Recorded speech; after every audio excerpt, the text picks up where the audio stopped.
এই মুহূর্তে আমি বেরিয়ে পড়েছি আমার সাইকেল নিয়ে এবং আমি যাচ্ছি সেই প্রোডাক্টের বক্সগুলো রেডি করতে এবং আমি এখন আমার স্থানীয় বাজারে চলে যাব এবং সেখান থেকে চেষ্টা করবো যে একটা বক্স তৈরি করতে কত টাকা খরচ লাগবে এবং কিভাবে তারা তৈরি করে দেবে সেই সম্পূর্ণ বিষয়টি আপনাদেরকে সাথে তুলে ধরার চেষ্টা করব। তো চলুন সাথেই থাকুন।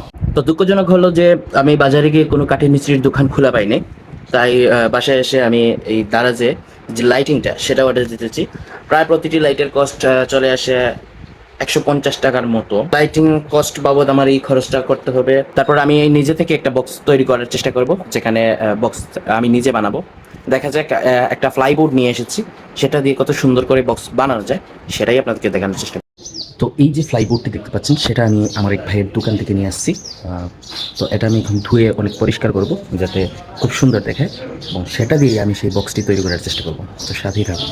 পরিষ্কার করার পর আমি এটাকে মার্ক করে নিয়েছি কোন কোন অংশে কাটতে হবে। এই যে লাইন বরাবর সেটা বরাবর আমি এটাকে কেটে নেব এবং কাটার পরে আমার কাছে 4টা স্লাইড তৈরি হয়েছে এবং একটা বড় স্লাইডের সাথে আমি এটা যুক্ত করতে যাচ্ছি এবং সেটা অবশ্যই সুপার গ্লু দিয়ে খুবই শক্তভাবে আটকে নিচ্ছি, যাতে সেটা অনেক দিন যাবত ব্যবহার করলে যাতে খুলে না পড়ে যায়, সেজন্য ভালোভাবে আটকে নিচ্ছি। এবং ফাইনাল আউটপুটটা কিন্তু অসাধারণ হয়েছে।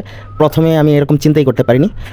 তারপর ফাইনাল আউটপুটটা আপনাদেরকে একটু যদি দেখাই, দেখতে পাচ্ছেন খুবই সুন্দর এবং আকর্ষণীয়। বোঝার কোনো উপায় নেই যেটা এটা আমি হ্যান্ডমেডভাবে তৈরি করেছি এবং তার উপরে একটা বক্স ইউজ করেছি যাতে আমি রেক্সিন পেপারটা লাগানোর পর খুবই সুন্দর এবং প্রিমিয়াম ভাইব ফিল হয়।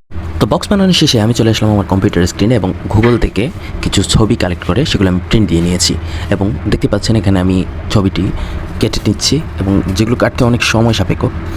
প্রতিটা ছবি একদম ডিটেইলে কাটতে হয় যাতে কোনো ফাঁকফুকর না থেকে যায় সেজন্য। এবং দেখতে পাচ্ছেন এখানে আমি ব্যাকগ্রাউন্ডটি এড করে নিয়েছি এবং ফাইনাল আউটপুটটা একদম দেখতে পাচ্ছেন। কিন্তু এখন আমার সেই লাইটিং কাজ বাকি আছে, কিংবা উপরের যে পলি রেক্সিন পলি সেটাও দেওয়ার বাকি আছে, কিন্তু আপনাদেরকে এখন দেখাচ্ছি যেটার ফাইনাল লুকটা কেমন হতে যাচ্ছে। তো এই ছিল আজকের কাজ। এটা আমি ফাইনাল লুক দিয়ে আবার আপনাদের সামনে তুলে ধরার চেষ্টা করবো, লাইটিং সেট আপ করে একদম। এবং এটা আমি কোনো আর্জেন্টিনার ডাইহার্ট ফ্যানের কাছে এটা বিক্রি করতে চাই, যার মূল্য ধরেছি মাত্র 999 টাকা। এরকম প্রাইস রেঞ্জে এরকম কিছু একটা পাওয়া সত্যি দুঃসাধ্য। সো আপনারা যারা আর্জেন্টিনার ফ্যান তাদের জন্য এটা খুবই লোভনীয় একটা অফার, কিংবা ব্রাজিল ফ্যানদের জন্য সেই অফারটি থাকবে। যারা ব্রাজিল সাপোর্টার তারা আমাকে প্রি অর্ডার করে নিতে পারেন।